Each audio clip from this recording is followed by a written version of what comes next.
Hi, how are you doing? Good. How are you doing? I'm good. My name is Bree. I'm going to be your audiologist today. Nice to meet you, Bree. So what is your name? I'm Clarissa Thompson. Clarissa. It's a very pretty name. Well, thank you. So what brings you in here today? What's going on? Well, I have grandkids now, and you see, whenever we're at dinner, it's just a lot of voices, and I kind of lose track of everything that's going on, and it gets really loud, and it's hard to kind of hear. And then my daughter, she just keeps on telling me, Mom, you're not understanding me. Oh, yeah. And just, they keep on saying I'm missing stuff, and I don't understand, and I can't hear them when I'm, like, not looking at them. Right. So they just suggested I come by and see. Okay, great. Well, you came to the right place. I'm glad you're here. So let's just get a few things down. So what's your date of birth? So I was born September 13th, 1948. Okay, and then what did you do, your occupation? Well, I retired about 10 years ago, but before that, I worked in a factory on Toyota cars. Oh, okay, so a lot of loud noise. Yeah. Okay. They used to make us wear earplugs, but we never did. You know, Oh, back then, okay. nobody really cared. Right, yeah. Okay, and, okay, so have you had, any ear infections or, like, ringing in your ears or buzzing or drainage at all, any of that kind of stuff? I mean, when I was little, every now and then I had an ear infection, but that was always cleared up and nothing ever happened. Okay, all right. And then do you have any family members with hearing loss? Nope. No? All right. And let's see, make sure I'm not missing anything. Okay, are you currently on any kind of medication? Nope, healthy as can be. All right, great. Okay, and have you worn a hearing aid before? Never. No. All right, and any other medical conditions that I need to be aware of? No, ma'am. No? All right. Well, sounds good. I think we're good. We're ready to start checking you out. Okay. All righty. Great. All right. Okay, so after... That was fun. Tons of fun. I'm sure you wish you could do that every day, right? Okay, so this is an audiogram. Okay. So basically this is just a chart that we use to kind of draft your hearing, right? So on this line, you can see these are numbers that kind of represent how high something is, right? So all those sounds that you're hearing, when your grandkids are talking or you're outside, that's like, how high are those sounds? So like deep, like low to high sounds? Right, exactly. So low to high. Now on this one, we have like how loud something is, right? So that's whisper to like loud bus sounds or something. Okay. So if we look at yours, you're kind of in a mild range right here. So that's okay. But then at this point, when we're at 2,000 hertz, so that's kind of a higher frequency. So that would be sounds like, or like those kind of sounds, right, in speech. And so those are the sounds that you're missing. And so you see, you kind of have a drop down from at 70. Okay. So basically what we're looking at here, it looks like you have a sensorineural hearing loss, quite possibly due to noise, when you're working in the Toyota factory. So your loss, like I said, looks like mild to moderate severe. And so what do these circles and X's mean? Okay, so that's a great question. So the circles, that's going to represent your right ear. Okay. And then the X is going to represent your left ear. So if we look, there's a slight difference in your right and left ear. You have slightly better hearing in your right ear, but nothing ginormous. Okay. So. And also, when I looked in your ear, it looked totally fine. And I also measured the pressure within your ears, and that came out really great too. So I'm not worried about anything there on that end. Okay. So from what I'm looking at here, it looks like you could quite possibly be a great candidate for hearing aids.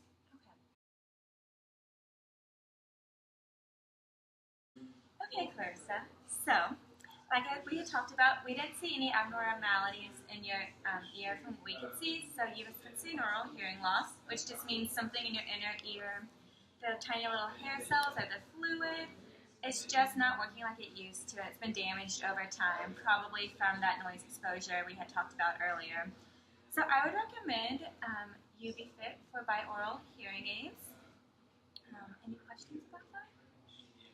Are they uncomfortable? What's the adjustment like? Yeah, so it's going to be different at first, but we have all different types of domes and styles of hearing aids, and we're going to work with you to find something that is very comfortable for you, and then after a week or two, you won't even realize you have them in anymore, and that adjustment time will fade, and hopefully we'll find something that works for you. All right. Okay. So there's lots of different styles. So I would recommend a receiver in the ear for you. Okay. So what that is, it's a little plastic dome with electronics that we put in your ear. Okay. And then behind your ear there's the microphones and all that. And we'll go over that later. But this little plastic piece in your ear with electronics. That's really going to help amplify those sounds that we're missing, especially in the 2000 hertz area. So all those all those consonants that will really help you understand people when they're talking, especially in group settings. So I chose this receiver in the ear style for you because I know you had mentioned that you always text and you love using your new iPhone and that you do puzzles with your grandkids. And so I think with your active lifestyle that putting a receiver in the ear is totally doable with your dexterity. Plus your husband's around and you always have your daughters and sons and you just have so many people that like if you ever have any questions with your hearing aids, they're there to help you open that battery door or something like that. So do you feel comfortable having a receiver in the ear hearing aid from what we've talked about? Honestly, I think I do. I knit every now and then. My hands are still, they haven't given up on me yet. So I think, and honestly, I'm not uncomfortable with relying on my family. So. And there is a trial period too, so if we do get it and it is too much to handle, we can always try a different style too. That's great. All right. So now with all these new developments in technology, there's so many cool devices that can connect with your hearing aids and just make your life, living quality and sound quality so much better. So there's a Smart Connect, which is Bluetooth, and it connects your hearing aids to your phone. So that way you don't have to have your phone volume cranked up all the way where it's like you're almost on speakerphone. And like everyone can hear it, but since it goes straight into your ear, especially your receiver, which is why I recommended that one, you get that sound directly into your ear, and it'll make hearing people on the telephone a lot easier, especially in loud rooms, that you'll have access to those sounds, which is really cool. And then also, so when you're watching TV, has anyone ever told you like, oh, that TV's too loud, turn it down? Probably. Right. I just want to watch Wheel of Fortune, but no. Oh, I love that. So we have a TV streamer, and that connects the TV volume straight into your ears. Okay. So that way you can have that loudness of sound, but everyone around you will have it at their volume. So that way you're not blasting them out, but you can hear what they're talking about too. All right. So comfortable for everyone. Oh yes. Okay. Oh yes. Good. And it's not a lot of extra work for you either. You connect it up once, and then it's good to go. All right.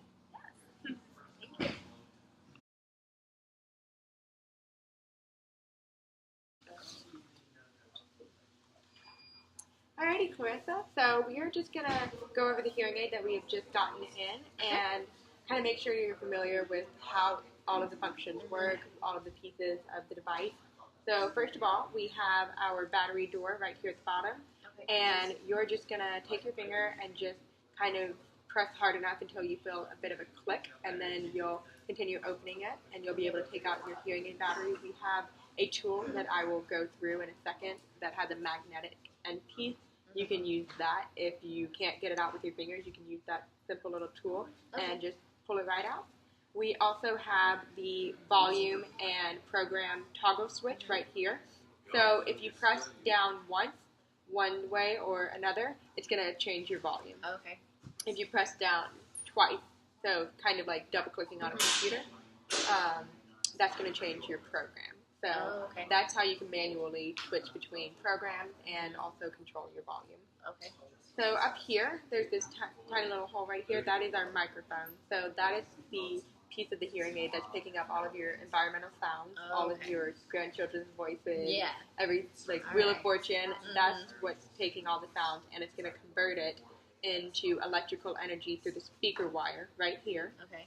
And then in the dome, this is the dome. It is holding the receiver, and the receiver is what's going to send the amplified sound your way. Okay. So, do you have any questions about any of these pieces? No, I don't think so. You explained it pretty well. So. Alrighty. Well, the next thing we're going to do is we're going to program these hearing aids, and we're going to be using a system called NOAA. And the reason we program these hearing aids is because not everyone's hearing loss is the same. So we want to make sure that when we're programming your hearing aids, we are programming it to the individual's needs to the best of its ability. So we're going to go ahead and we're going to check for feedback. We're going to make sure that the loudness is comfortable. And there's going to be an adjustment period no matter how we program these. They are going to be an adjustment, but I promise that we're going to be able to send you back follow-ups. We're going to be able to get it right. So. Okay. So do you have any other questions about programming? Yeah, so what are programs? Well, programs, there's different ways that you can kind of adjust to your environmental settings, because not every environment is the same. Right. So we have different options that we can select. We have a restaurant setting, and that is where your hearing aids have the program setting to kind of filter out the background noise. You're able to more effectively focus on the conversation at the table you're at. We have an outdoor setting if you enjoy just going on nature walks or maybe just watching a soccer game that your grandchildren are in. You're more than welcome to select the outdoor setting. We also, of course, have the indoor reading setting. So, I mean, if you're in a quieter setting and you don't want to have the restaurant setting on or the outdoor setting on, that would be more difficult. Perfect. Do you go to the theater ever? Yeah, occasionally. We definitely, yes, because we have the programming setting for a theater as well, because the acoustics in any kind of opera house or theater house is definitely a lot different than your typical setting. Yeah, that's a great question. Thank you. Great. Awesome. Alrighty. So next I'm going to go over just the wear and care of your hearing aids. So we want to make sure, as valuable as these are, we want to make sure, we want to make sure they last as long as possible. So first, I'm going to talk about how you can care for them. So we are going to give you in your tool set. There's something called a kind of a multi-tool. So this tool is going to have a wire brush on one end, and that's where you can kind of brush over the dome, just get some earwax off. You can brush it over the microphone as well if you need to make sure there's no debris over it. We also have a wire loop attached to that tool, and that's where you can actually just kind of manually pick out larger clumps of debris. Lovely. Exactly. Just really get in there. And then we have also some of our tools come with the magnets at the end. So that's where if you're having trouble getting your hearing aid battery out of your battery door, that's definitely something you can use. We have, for any kind of moisture that comes in contact with your hearing aid, we have something called a dry aid. And that's where you would just put it in a little drying chamber with different, kind of a block of this substance that will absorb all of the moisture. Have you ever, have any of your grandchildren ever kind of dropped their iPhone in the water or anything like that? Oh, yes. And they use the right. We've had a couple of those issues. Exactly. So this is kind of like when you drop your phone in your water and you kind of have a bag of rice. You just stick it in a bag of rice and the rice absorbs all the moisture. I've heard of that before. So that's kind of typically what the dry aid is going to be doing for you. And then let's see. As far as wear and care goes, that's pretty much all you need to worry about. Let's go over the don'ts of your hearing aids. Okay. So you cannot get them wet. They can't be in your bathroom if you have the door closed. You have a shower going. If there's a lot of moisture in the air, anything like that, be sure to keep your hearing aids out of the bathroom. And I would also recommend keeping them out of reach from your younger grandchildren, just because, just in case you have infants or toddlers. I have to do that anyway with them, so. Sounds great. And then, do you have any dogs? Yes. Okay, definitely keep them out of reach of your dogs. Just make sure. I definitely had patients come in where dogs have chewed their hearing aids up to an unrecognizable mess. Sure Roxy and Clayton would totally get a hold of those. Exactly. And then let's see. We want to make sure that you're just not leaving them out in the sun. If you're ever out on the back porch, you don't want to, when you put them out for any reason, you don't want to leave them out in the sun. They can't get too overheated. And you can't spray hairspray on them as well. It's kind of the same reason for why we can't put them in moisture. We want to make sure that they're staying clean, that they're not going to get any debris over the microphone once that hairspray dries.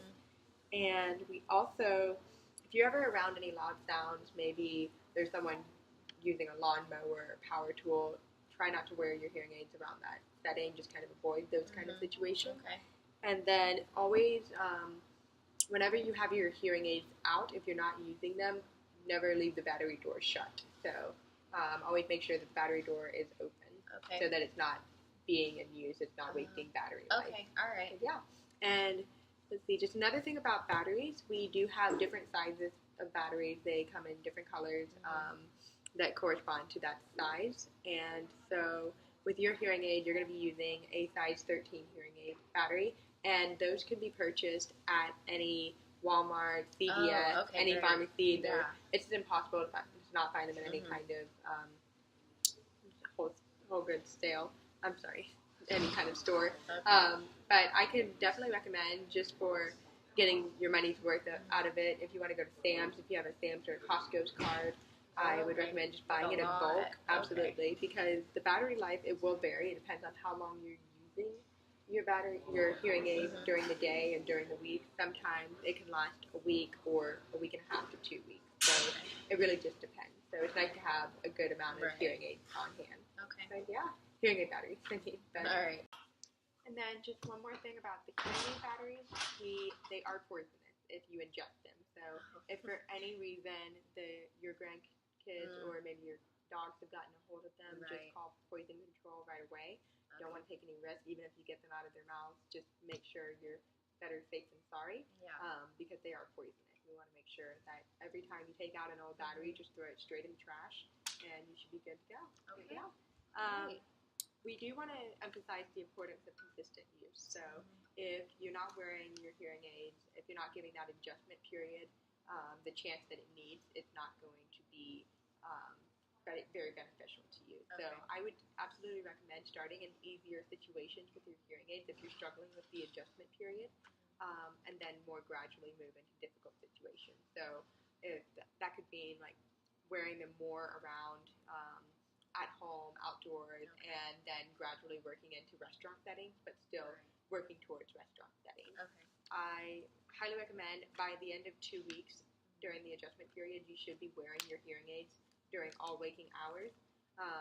If you need to have a 1-hour break during the 2 weeks, though, that's absolutely okay. But definitely strive to make sure that you're consistently wearing those hearing aids, because we want to make sure that you're just kind of making the most of these hearing aids. But yeah, that makes sense. Absolutely. And then if you're ever having any trouble with the hearing aids for any reason, they might have gone dead and you're not entirely sure why, my first 2 rules of advice is just simply check the hearing aid battery.